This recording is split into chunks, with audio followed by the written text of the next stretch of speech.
Glória a Deus. Glória a Deus. Cumprimento a igreja capaz de ser essa noite. Amém, irmãos? Deus fiel e maravilhoso, né? 11 horas da noite. Muitos de nós, né, outros dias, nessas horas aí já estamos dormindo, né? Mas hoje, irmãos, hoje é um dia especial, né? Eu creio que ninguém está com sono não, né? Em nome de Jesus. Hoje é um dia especial, irmãos, um dia que Deus preparou para todos nós. É o dia que nós vamos entrar aí mais um ano, né? Na presença do Senhor. E é muito bom, irmãos, entrar o ano, né, adorando aquele que nos criou. Confesso, né, que estou sentindo falta de alguns congregantes, dos congregantes que não puderam estar hoje, que estão viajando, passando aí com as suas famílias. Alguns familiares meus também, né, que passam muitas vezes conosco. Mas é assim, como tem duas igrejas, tem que dividir.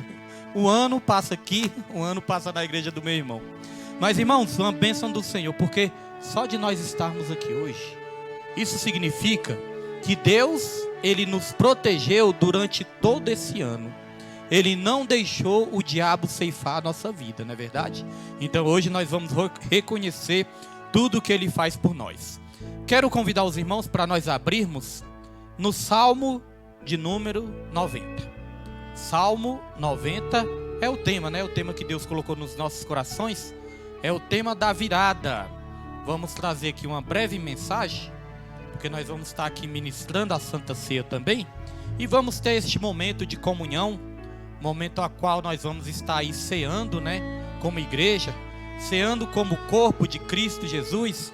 Não somente a ceia do Senhor, mas essa ceia abençoada também, que Deus preparou para todos nós. Então nós vamos estar aqui ministrando essa palavra e vamos estar também fazendo aí este momento de comunhão nessa noite. Salmos 90, versículo 12. Salmos 90, 12. A palavra de Deus vai dizer, aqui na minha versão, diz assim: ensina-nos a contar os nossos dias, para que o nosso coração alcance sabedoria. Em algumas versões vai dizer, né? Ensina-nos a contar os nossos dias, para que alcancemos um coração sábio, né? Em algumas versões. Os irmãos já podem se sentar, só até aí. Os irmãos já podem se sentar em nome de nosso Senhor e Salvador Jesus Cristo nessa noite. Irmãos, hoje eu quero começar um pouco diferente, né? Antes de entrar aqui na palavra, quero começar aqui trazendo um pequeno relato de algo que me chamou a atenção nesse dia de hoje. Hoje pela manhã, a nossa diaconisa Roberta, né, estava ali citando a passagem do bom samaritano. A diaconisa Roberta citou ali a passagem do bom samaritano. Creio que a igreja conhece essa passagem, né, onde vai dizer que tinha ali um homem. Este homem ele sofreu ali uma violência. Este homem ali, ele foi assaltado, bateram neste homem, né, e este homem ele ficou caído na beira do caminho, ficou ali machucado na beira do caminho. E a palavra de Deus vai dizer que ali passou um sacerdote. O sacerdote só olhou para aquele homem, fingiu que não era com ele e saiu de perto daquele homem, né? Não socorreu aquele homem. A palavra de Deus vai dizer que logo depois chegou um levita. Esse levita também, quando viu aquele homem ali caindo, né, fingiu que não era com ele também e saiu de perto deste homem, né? E a Bíblia diz que por último passou o samaritano. Samaritano era um homem ali que era um povo que era rejeitado, era um povo ali que não era considerado, né, um povo que fazia parte do povo de Deus, mas ainda assim esse samaritano foi o único que socorreu este homem, foi o único que deu atenção para este homem, socorreu este homem, foi o único que estendeu a mão, foi o único que ajudou este homem. E aí eu fiquei meditando, diaconisa Roberta, depois que a diaconisa me lembrou disso aí, eu estava ali conversando com minha esposa sobre essa passagem também e meditando nisso. Eu falei, muitas vezes nós falamos, né, da parábola do bom samaritano, muitas vezes nós pregamos a parábola do bom samaritano, mas será que se a gente vê alguém caído ali no chão, será que nós temos coragem ali de parar para socorrer, parar para ajudar? Ou muitas vezes nós vamos passar direto também, irmãos, fingir que não é conosco? Às vezes por vergonha, ou às vezes por outros motivos. Será qual vai ser a nossa reação? Aí sabe o que me chamou a atenção? Porque Deus tem os mistérios dele. O que me chamou a atenção foi que quando eu estava vindo para a igreja, aí eu estava ali dentro do carro ainda, E eu vi ali de longe, né, irmãos, algo assim no meio da pista. E eu falei até com minha esposa, será que é aquilo que está ali no meio da pista, moço? Aí, irmãos, quando eu cheguei mais perto, quando eu fui ver, é esse senhor que está sentado aqui hoje na igreja, né? É que estava ali. Os jovens estavam ensaiando e ele estava ali ajoelhado, chorando, adorando a Deus, irmãos. Enquanto os jovens louvavam, enquanto os jovens ensaiavam, ele estava ali louvando ao Senhor e chorando, derramando lágrimas mesmo. Aí eu cheguei ali perto dele, né? Coloquei a mão no ombro dele, orei pela vida dele e perguntei se ele queria entrar. No momento ele não quis, continuou ali chorando, botei a cadeira ali fora, depois trouxe aqui para dentro. Perguntei se ele queria entrar. No momento ele estava ali só adorando ao Senhor. Aí o que mais me chamou a atenção ainda foi que na hora ele não quis, mas quando depois chegou a diaconisa Roberta, né? A diaconisa Roberta acabou convidando ele ali, acabou conversando com ele, convidando ele, e ele entrou aqui para dentro e está aqui assistindo o culto, adorando ao Senhor, para os irmãos verem como é o mistério do Senhor, né? Então aquilo que a diaconisa Roberta falou de manhã comigo sobre essa parábola se concretizou no dia de hoje, irmãos. Se concretizou. Então nós nunca sabemos como que é os mistérios de Deus, né? Como eu falei aqui também, o dia que nós fomos limpar a igreja, eu e minha esposa, meus filhos, estavam aqui limpando a igreja, chegou uma vida também. Essa vida chegou precisando de ajuda, precisando de socorro. Nós oramos por essa vida, até se manifestou, né? O demônio manifestou, mas Deus libertou, Deus deu a vitória ali naquele momento. E nós vamos continuar orando. Então, irmãos, nós nunca sabemos como que Deus vai nos provar e testar a nossa fé. Mas hoje Deus está fazendo uma obra maravilhosa. Então, entrando aqui na palavra de Deus, só repetindo para os irmãos não esquecer, diz assim, ó: ensina-nos a contar os nossos dias para que o nosso coração alcance sabedoria. Irmãos, quem escreveu esses salmos não foi Davi. Quem escreveu esses salmos não foi Salomão. Quem escreveu esses salmos não foi Lamuel. Quem escreveu esses salmos não foi os filhos de Corá, né? Quem escreveu esses salmos foi Moisés. E uma coisa que me chama a atenção é que Moisés, segundo os estudiosos, Moisés, ele foi um homem que viveu muito tempo.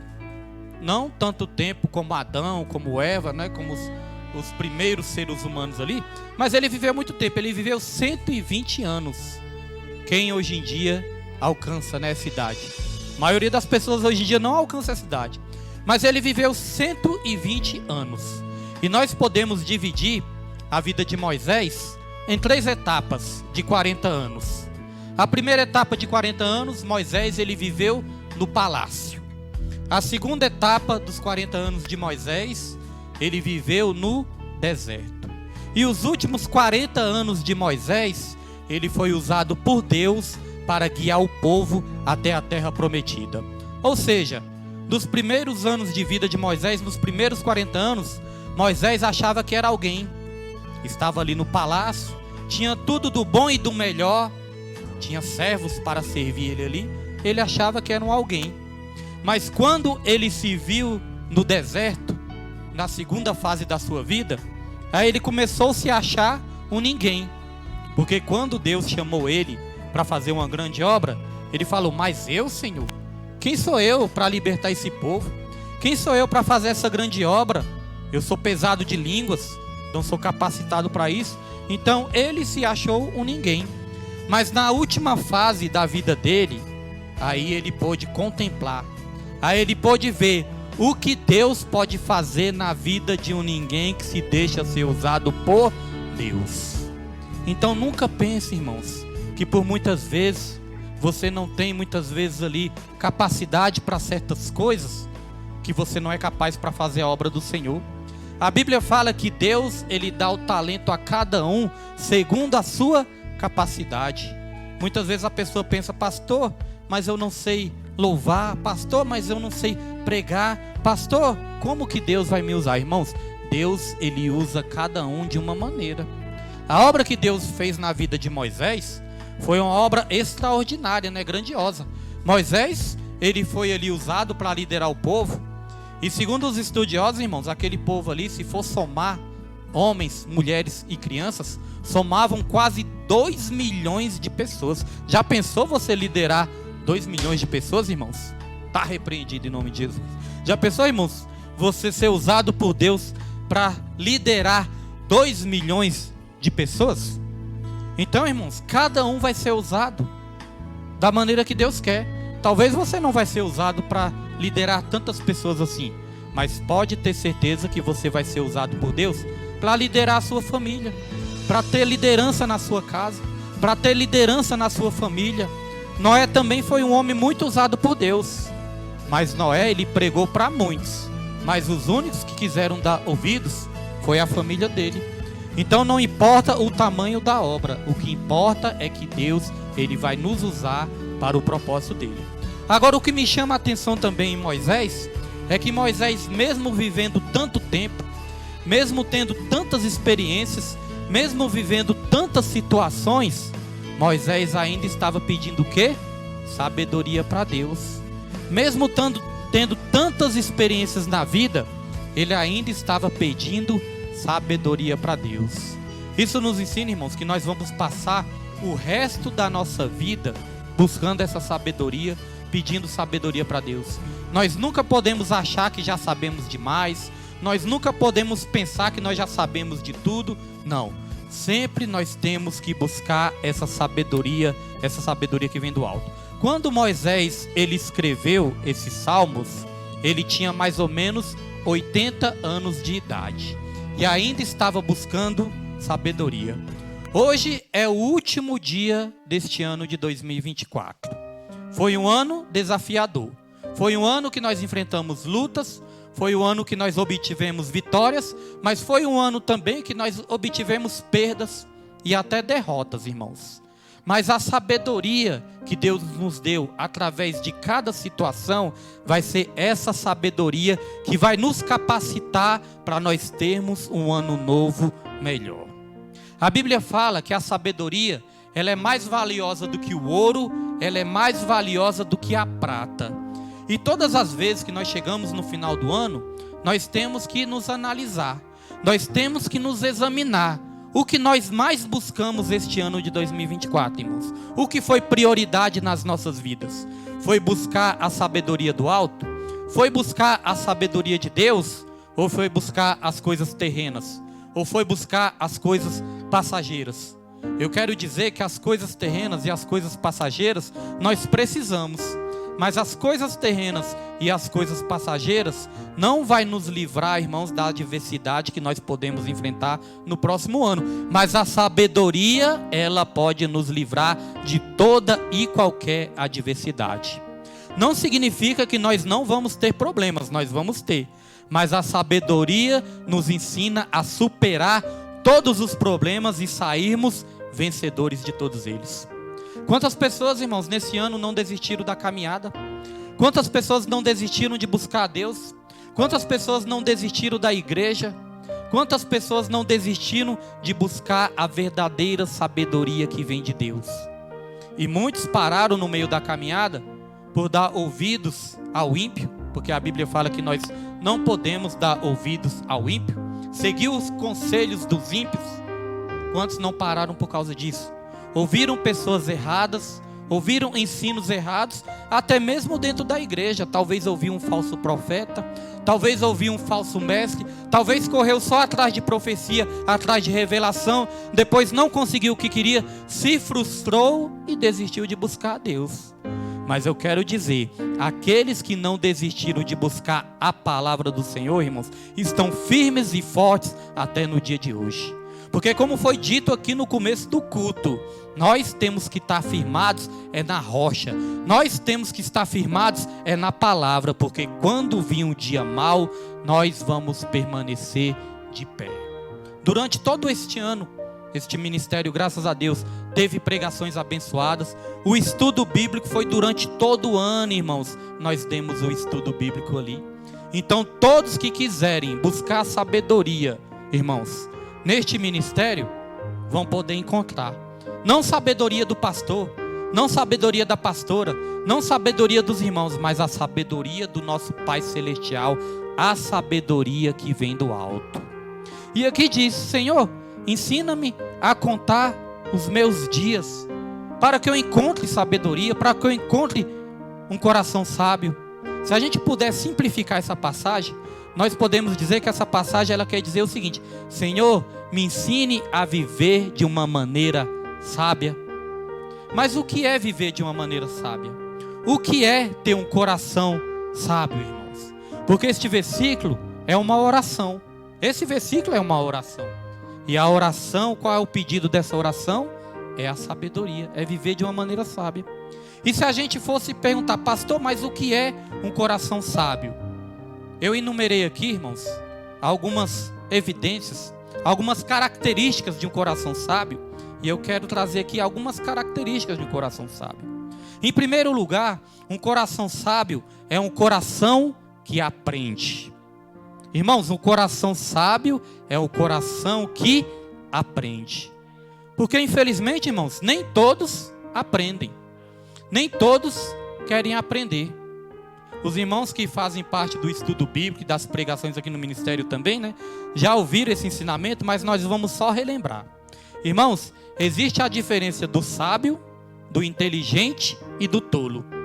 E qual a diferença, pastor, do sábio, do inteligente e do tolo? Em primeiro lugar, o tolo. Irmãos, o tolo é aquele que nunca aprende. É aquele que nunca quer aprender. O tolo é aquele que está caindo sempre nos mesmos erros. O tolo é aquele que está vivendo sempre os mesmos problemas por causa que ele está sempre fazendo as mesmas escolhas e as escolhas erradas. O tolo é aquele que insiste no mesmo erro. Algo não dá certo, mas ele continua teimando. Algo não deu certo na primeira vez, mas ele continua insistindo.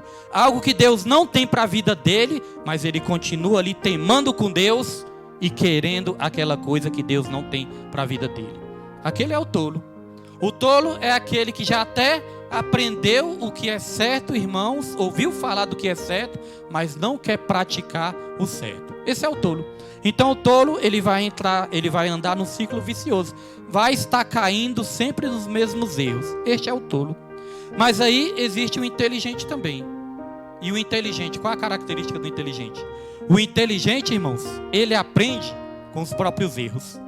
Ele erra uma vez e fala, opa, peraí, isso aqui que eu fiz não deu certo. Eu fiz esse negócio, eu fiz essa escolha, eu tomei essa decisão e esse negócio não deu certo. Já não vou tomar mais essa escolha. Eu já não vou fazer mais isso porque isso não deu certo. Isso é um inteligente. O inteligente, ele vai ter que errar primeiro. O inteligente, ele vai ter que cair primeiro. E pior que tem queda que dói, é ou não é, irmãos? Tem queda ali que é uma quedinha, você rapidamente se recupera, você rapidamente ali dá a volta por cima. Agora, irmãos, tem queda que pode demorar muitos e muitos anos para se recuperar. E independente do tamanho da queda, dependendo do tamanho da queda, irmãos, tem queda que a pessoa nem consegue se levantar mais.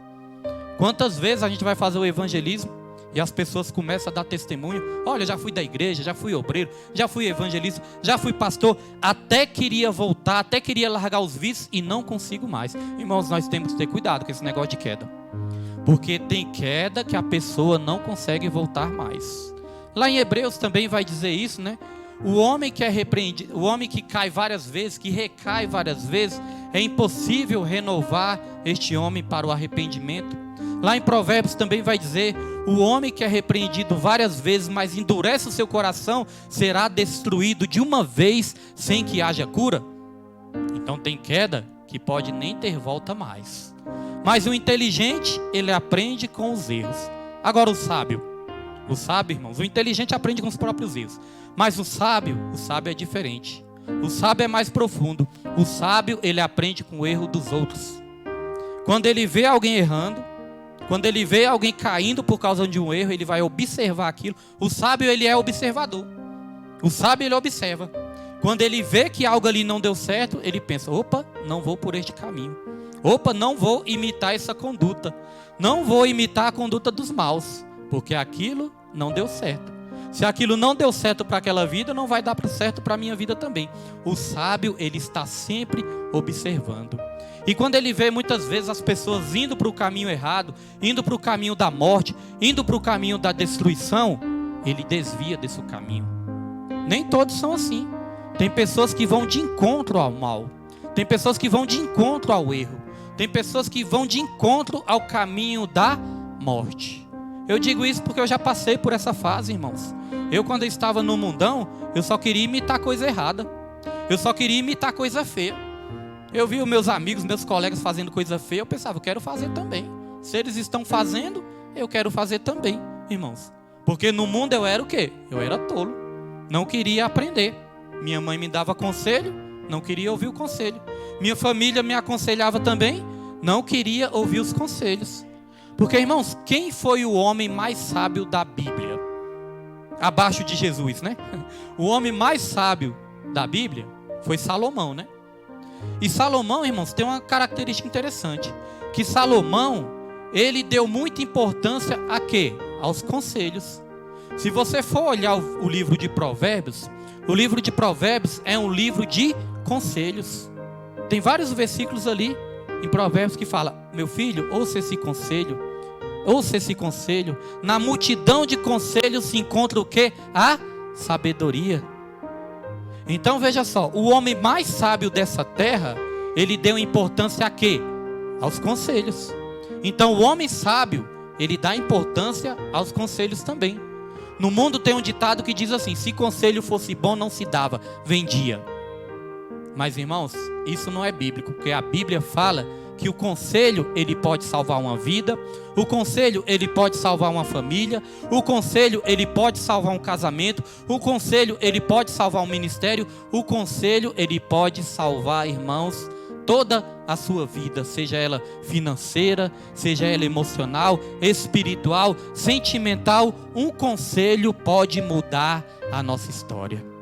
E a Bíblia fala que nós temos um maravilhoso conselheiro, que é o nosso Senhor e Salvador Jesus Cristo. Lá em Isaías 9,6 fala: um menino nos nasceu, um filho se nos deu, e o governo está sobre os seus ombros. E o seu nome será Maravilhoso Conselheiro, Deus Forte, Príncipe da Paz, Pai Eterno. Maravilhoso conselheiro, irmãos. Nós temos um maravilhoso conselheiro nas nossas vidas. Agora, Deus, ele usa a palavra dele, mas ele usa pessoas também para nos aconselhar. Então, o sábio, ele ouve conselhos também. Então, em primeiro lugar, um coração sábio é um coração que aprende. Porque, irmãos, não basta só envelhecer. Nós temos que amadurecer. Tem muitas pessoas que envelhecem, mas não amadurecem. Nós corremos o risco de envelhecer, mas não amadurecer, irmãos. E a Bíblia fala que a maturidade abre muitas portas nas nossas vidas. A maturidade, irmãos, nos ensina a nós preservarmos bem os nossos relacionamentos. A maturidade nos ensina a sair e a entrar de qualquer lugar. A maturidade nos ensina, irmãos, a nós lidarmos com toda e qualquer situação. A maturidade torna os nossos corações sábios. Porque vamos trazer para dentro da igreja.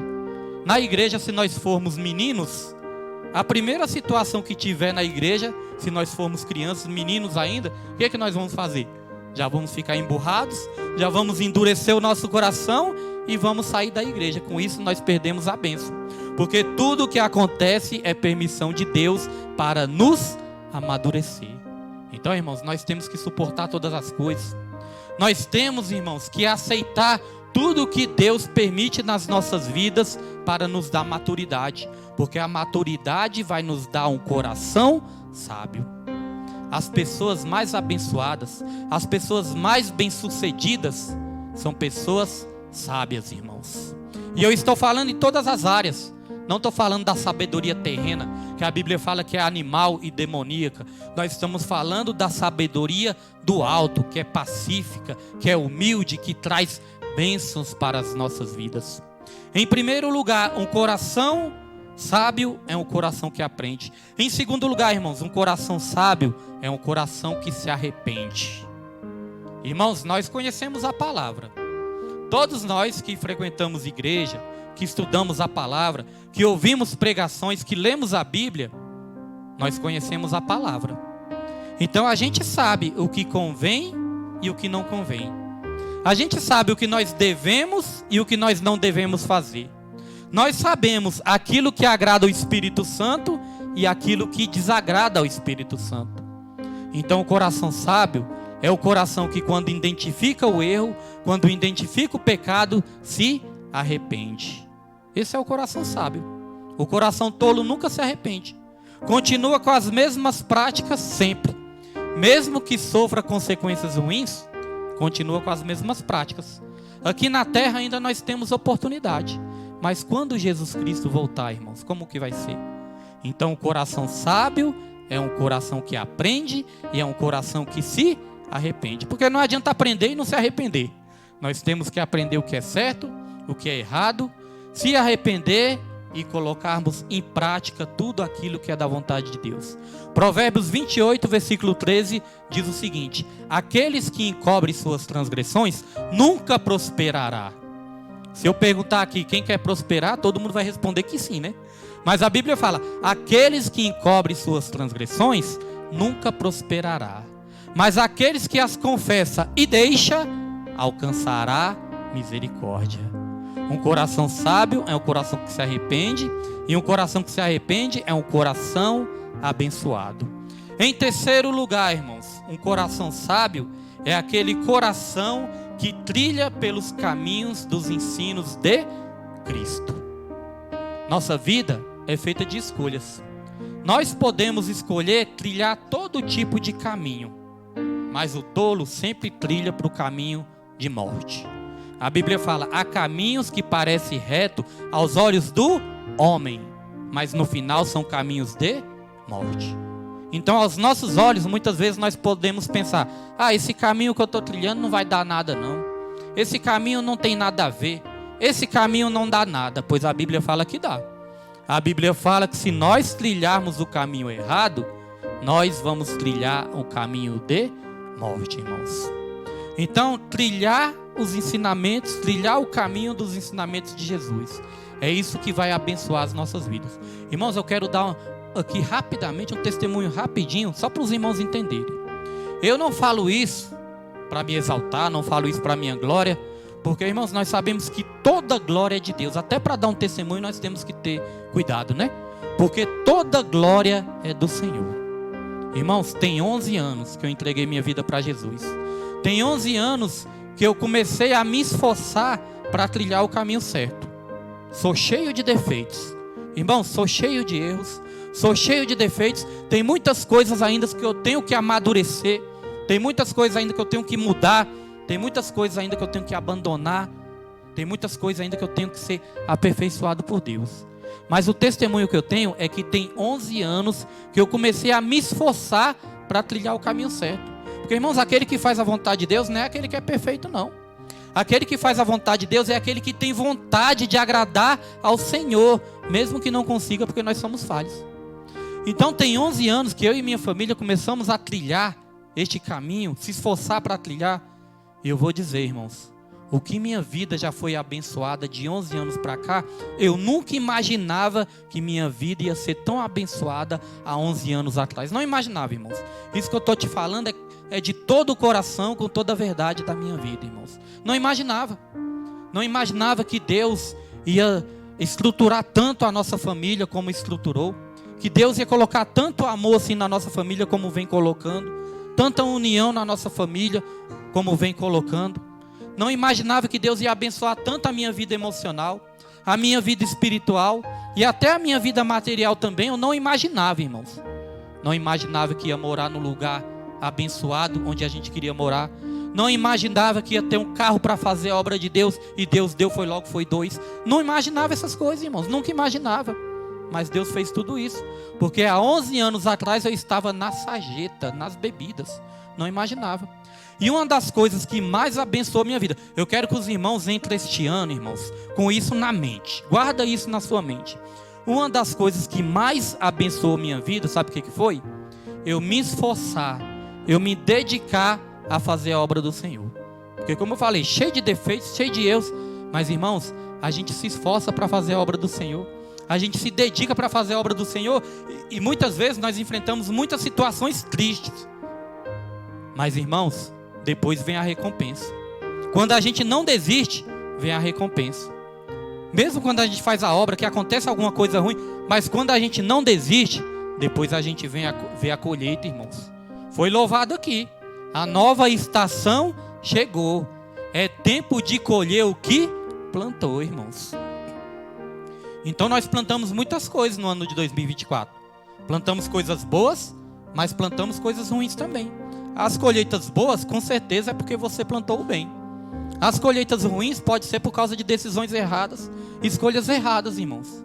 Mas, irmãos, uma das coisas que mais abençoou minha vida foi dedicar, foi se esforçar para fazer a obra do Senhor. Nós estamos desde ontem, né, se esforçando, estamos desde ontem aqui trabalhando. Irmãos, o corpo realmente cansa, mas o espírito, ele é renovado. E hoje uma coisa me chamou a atenção, irmãos. Cheguei lá em casa, estava aqui pintando a calçada, né, arrumando as coisas aqui, os irmãos nos ajudando. Aí quando eu cheguei lá em casa, aí eu vi minha esposa, irmãos. Minha esposa estava lá em pé na cozinha. Irmãos, aquela panelaiada de comida, e era salada, e era maionese, era não sei o que mais. E era coisa no forno, era coisa no fogo, era coisa na geladeira, coisa não sei. E minha esposa em pé. Aí eu admirei ela, né, o esforço dela. Aí eu almocei, falei, Nilma, eu tô cansado, meus pés tá tudo doendo. Aí eu almocei, né, irmãos? Se eu almoçar e não tirar um cochilozinho de tarde, eu não sou gente. É o sono do profeta. Se eu não tirar o sono do profeta, eu não sou gente. E quando era para tirar o sono do profeta, um pastor me mandou mensagem para buscar uma mesa. Fui lá buscar, a mesa não servia. Voltei, falei, então agora eu vou tirar o sono do profeta. Tirei um cochilo ali de uns 10 minutinhos. 10, 20 minutinhos. Aí quando eu voltei lá para a cozinha, minha esposa ainda estava em pé. Passou praticamente o dia todinho em pé, fazendo as coisas. Eu falei, até perguntei para ele, falei, Nilma, você não cansa não? Ela falou, claro que eu canso. Né? Pergunta essa. Claro que eu canso. Mas aí, irmãos, eu saí lá da cozinha, fui arrumar as frutas lá. Aí eu comecei a agradecer a Deus. Falei, Deus, obrigado pela esposa que você me deu. Obrigado pela esposa que ajuda também a cuidar da obra do Senhor. Porque se não fosse ela, eu não ia conseguir não. Então, irmãos, ela é muito dedicada à obra de Deus, dedicada às consagrações, dedicada a orar pelos irmãos. Mas isso também tem abençoado muito a vida dela também. Então, igreja, vamos guardar essa palavra para o começo do ano? Dedicação. Um coração sábio, um coração que aprende, um coração que se arrepende, um coração que pratica os ensinamentos de Deus, mas um coração que é dedicado. Um coração que se esforça, irmãos. Um coração que faz a obra de Deus com amor. Que Deus vai dar a vitória, irmãos. Então, irmãos, só para fechar essa palavra de hoje, nós vamos entrar no começo do ano.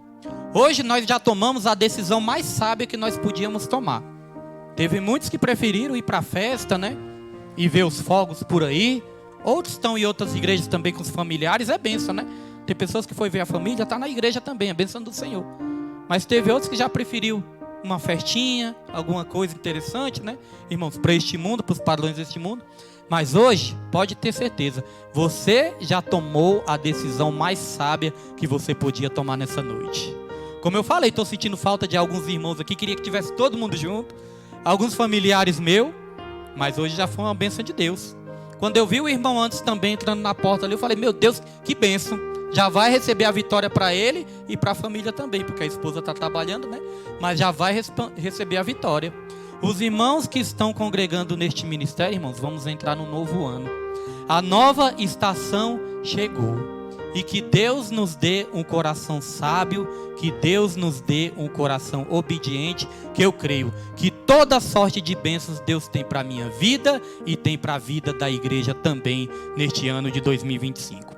Não vou dizer que é fácil não, porque, irmãos, as coisas, né, os sinais estão aí. Eu creio que vai ser um ano de desafio. Mas quer saber de uma coisa, irmãos? Deus, ele vai nos dar vitória. E se Deus quiser e se for da vontade dele, nós vamos estar aqui no final do ano que vem, testemunhando as maravilhas de Deus nas nossas vidas. Vamos ter até uma congregante nova, né? Está ali na barriga da diaconisa Daniele. Vamos ter até uma congregante nova. Vai ter mais crianças aqui também. Como? Ágata. Aí, ó. Ágata, irmãos. Lindo nome, né? Então, irmãos, o ano de 2025, toda sorte de bênçãos Deus tem para a sua vida e para a sua família também. Quem crê, aplauda o nome do Senhor, irmãos. Porque quando nós aplaudimos o nome do Senhor, Ele derrama bênçãos nas nossas vidas. Vamos ministrar agora a Santa Ceia do Senhor, né? Já convido aqui os jovens para estar louvando.